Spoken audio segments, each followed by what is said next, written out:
oh, you want me to come down here and because Ginger is very protective of me. That's nice. So How old is Ginger? Ginger, I think she's 60. Wow. She's So, young for you. Yeah, I think I think she just turned 60 or 59 or 60.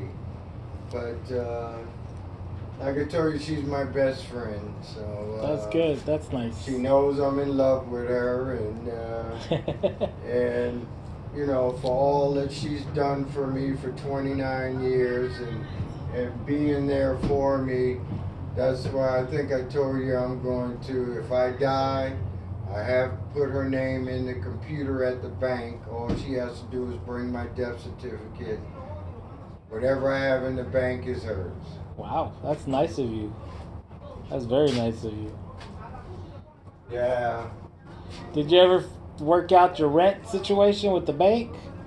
Oh, No. yeah, that dumb broad, you know, I know that old saying, good things must come to an end, but Andrea's gone. So when I went up to the bank and explained to them how Andrea set it up, so I gave them the password and the other, you know, was it 2 things I had to give them. So they pulled up on the computer. So Andrea had it set up as a transfer. She puts it in as a bill. Oh. So that, and I called Omi and told her that there's a mix-up. It's going to be a little while, a week or so before you get your money. So the girl, and then the money is taken straight out of my account. So after the girl did what she did, and I went up to the counter and I said, well, you know, what is my balance? And, you know, it was still 2,000 and something. I said, well, no, how come the 800? Because I took 150 off because I gave to Mike for the shower. Right. So it was 800 and the money wasn't taken. So I went back to her. That's when I found out she sent it as a bill. And it says right there on the screen, a transfer. So I got an appointment with her next month for the 2nd. So I'm going to make sure that this time is sent as a transfer, because you know, that company within the company of Citibank, and I think I told you this before, that, you know, they take the money out of my account on the 1st. Right. The money goes to fucking Kentucky. Yeah, then and you said to yeah, California. And then Kentucky sends a check back to California to Citibank. I mean, I still don't understand that. It doesn't make sense, especially No. you see all these banks want to go paperless. You know, you hear paperless. Yeah, but I can understand if me and the owner weren't a member of the same bank. Right. I can understand if it was, you know, Bank of America or Bank of Nevada, you know, but I'm with Citibank, she's with Citibank, and I said, well, you know, and Andrea, she gave me a corporate answer. Yeah, you know, these professionals, they want to tell you the truth, but they got to follow the script. Right, because if they tell you the wrong thing, right. It's on their ass. Right, so they got to follow the agenda, and you know, I looked at her and she knew that I knew that what I was saying, well, why, you know, and then the owner wouldn't get the money for 2 to 3 weeks. I said, that doesn't make any sense. No. So that's when, but I like not having to go to the bank every month. Right. You know, knowing my money, but like I said, my money's taken out of my account on the 1st. But she didn't get the money till 2 or 3 weeks later. That's nuts. And it's still, you know, sometimes my intelligence won't allow me to accept, but I understand business. You're like a computer. It's like can't process. Yeah, I mean, that really doesn't make any sense, right. man. And it could go through your head 1,000 times and it still won't process. Yeah, it still hasn't after all this time, but But I just don't, it was nice not having to get up or go to, my rent's taken out and I ain't got nothing to worry about. Right. I told her she ain't got nothing to worry about. I said if something happens to me, but eventually the government would have got her. Right. But I said you could still be collecting money while I'm dead. But so I told my wife. If I die, I said throw me in a freezer. Keep collecting my retirement check. Yeah. But yeah, no, I for what Ginger has done for me and been there and been my best friend, and it's because of her that I'm getting the VA pension, the Veterans VA, because like I mentioned to you before, I had run out of options. Right. And I had thought about putting myself to sleep. And when she came with that piece of paper for the Vietnam veterans you had to be in Vietnam from 1965 to 1972. So I was there in 68 and 69, and then I was really, really surprised that, I had to go through a mediator, and I had to give him some money, but they approved me within a month.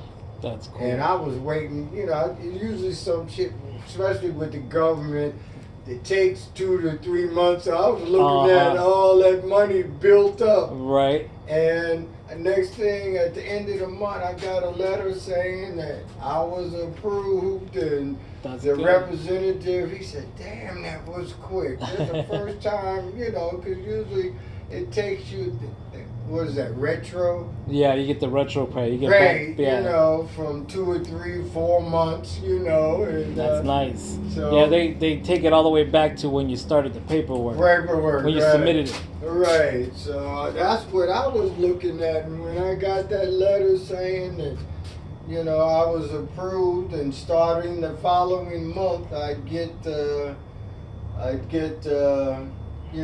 pension money. But yeah, I was, like I told you, I'd run out of options, Manny, and I didn't know which way to turn. And like I said, when she came and bought me that piece of paper, and thanks to her, that's why I'm saying, for what she's done to me, I didn't charge them anything. Wow. To do the cars, and like I do with Kim, and but I just wanted to, and then plus I'm going to talk to her about something else. See, like my mother told me, you can't expect people to treat you the same way you treat them. Yeah. And with her kids, I mean, every birthday I call, send them a message or something, happy birthday, and what have you, but I never hear from them on my birthday. And it used to bother me, but then after I had a talk with myself and I understood the way you treat people, you can't expect it in return. So, and then now Ginger's said to me, and I'm going to talk to her about that, I'm going to make sure the kids, do this or do that. And I don't want her, I don't want it like that. You don't want them to feel pressured. Right. I want it to come, and obviously it wasn't natural for them to, when my birthday comes around, to wish me a happy birthday. I mean, it's probably nothing to do with you. It's probably just their nature. Right. No, that's why it took me, like I said, I was a little upset and couldn't understand, but then I understood it's the nature of the beast. Yeah. And so it didn't bother me anymore. And but the next time I talk to Ginger, I'm going to tell her, please, if it's not in your children's DNA, to call me on my birthday, and I don't want, it's something that has to happen internally. Right. You have to be that, like with me doing free shit and giving Mike $25 tip. Right. The Right. other day, and he's talking about going home. I'll bring you. I said, nah, Mike, don't worry about it. Where's home for Mike? I'm street. Oh, his home. Yeah. I said, I thought you meant like where he's from. Oh yeah. Oh no. He said he was gonna go home and bring me back the $25. Oh, I see what you mean. Yeah. I said, no, go ahead and keep the money. Well, you might need him again, so hopefully he'll give you a discount next time. Yeah. I mean, Mike seems like a nice dude. I mean, I liked what he said to him that day because Sandy's a take charge person, and That's the salesman in him. Yeah, and Mike said, "Hey, listen, this is not your decision; it's his decision. Right. He lives here." So that I was a little happy when Mike did that. And, Good.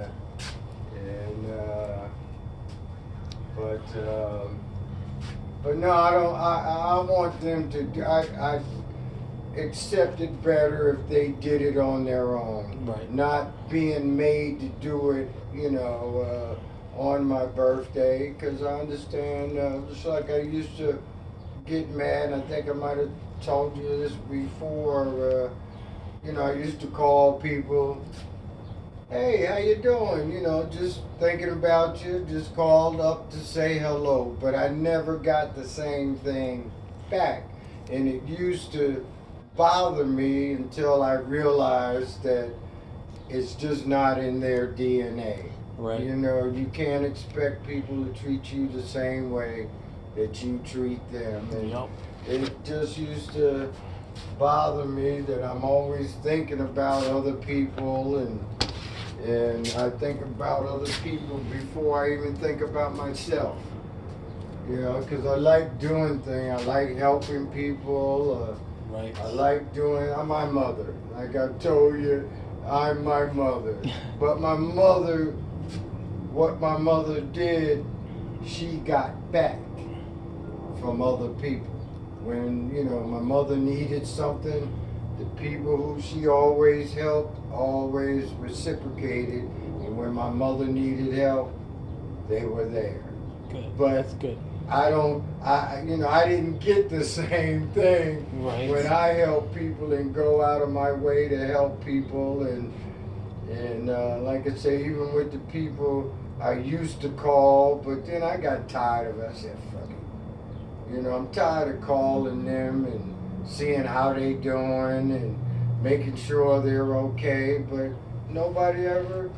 That's why I'm always overwhelmed when somebody does something nice for me, because I've always been the giver Right. all my life, and I can't change now. So, but I'm dumb, but I'm not stupid. Right. And I've cut a lot of people off from calling to say, hey, how you doing, and what have you. And some people I still call, but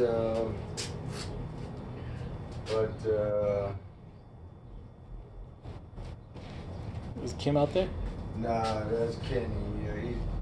I guess he's got a buddy that lives up on the next street. It's his drug dealer. Oh, okay, so that's where he's headed. Did someone just come and buy something? No, he's walking over there. Usually when someone buys something, he goes and makes a transaction. Oh, okay. No, he's walking over there. So I hope Kim's okay. yeah, I hope she is too. I haven't seen her, and he hasn't said anything about finding her. So, but I haven't seen her since yesterday, day before yesterday. So. Well, let me know if you want to go over there. We're going to knock on the door and make sure she's... Oh no, I'm just, I'm just hoping she's all right. And, but I'm just surprised she gave him the money to buy the ounce. Right. Because he doesn't work, and then when he told me he bought an ounce, and now I'm glad you told me how much, you know. Yeah, he told me like $70. Nah. Told him that's a good deal if it's good weed. But if it's not good weed, it's not worth the money. Yeah, I don't even want to try it. I really don't. So, see, because to me, good weed is something I could smoke and go to sleep. yeah. That's weed to me. And doesn't give you a headache. Right, you don't wake up with a hangover. Right, no, the dirt weed and that middle class weed, it does nothing but give me. He gave me something one time, about a year ago. He got a little bud, and I smoked this shit, and I got a headache. You know, fresh marijuana that's grown with no chemicals doesn't give you that feeling. And that's what I like about Nevada, because, you know, everything's grown inside. It's all hydroponics. You don't get no acid rain on it, no pollution in it. It's just nothing but water and whatever they treat it with. That hair. Little girl's friend, they were coming up the street last week, and little girl asked me for money. Would you like to you know, her and because there's three of them that hang out here together, but that my other aggressive one, she came over, something about her school, and would you want to donate some money? And I said, no, I'm sorry. I knew, you know, I said, God damn, they starting to hustle early. Junior hates them. Anytime they walk by their house, Junior just yeah. And did you get the garage fixed yet? Not yet. Not yet? Oh, okay. I've been dealing with the family stuff in my tooth, so. Oh, okay. But I'm thinking I might just put the spring up there myself and then call him to help me do the tension. Right. You know, because it's not hard. I was watching the videos. All you do is well, the tension's already off, so I don't have to worry about unloosening the spring. I just got to take the wheel off, slide the spring off, slide the new one in, and wait for him to come with those. I told you need that rod. Right. It's 2 rods to tighten it up, because you got one to leave the tension and another one to put there to hold the tension, and then the other one cranks it. You know, you just got to constantly crank it and hold it to get the right tension. I mean, it's fairly easy. Our street, we have so many walkers in our street. Including me. Right. I've been walking up. I haven't walked down, and I was gonna walk this morning. I said, well, no, Doug, this is your second day, so I just did my stretching, and didn't do any kitchen sink push-ups this morning. No. My arms still feel a little weak, and so I said, no, just rest this weekend and start back on the routine on Monday. So, Right. So but it felt good.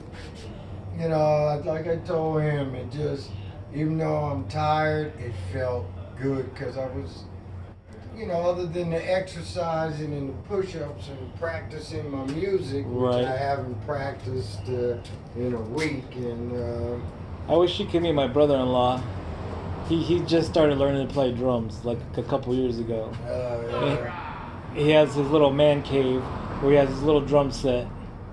And I told them about you, the Delphonics. You know, they're in town. They're playing at the Orleans.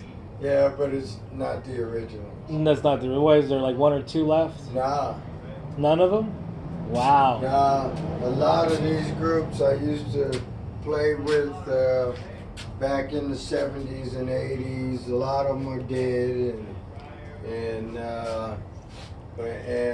William, I don't know whether William's still there. I know 2 or 3 years ago when they came out here, William, he's the lead singer. He wasn't there, but now one of them, I think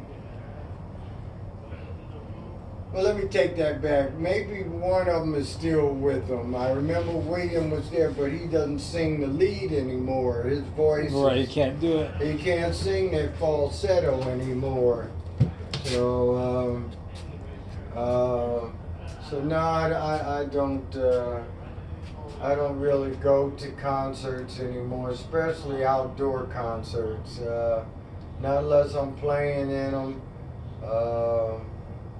I think the last one I went was so long ago, but Will Downing Jr., he's a jazz singer, was there. But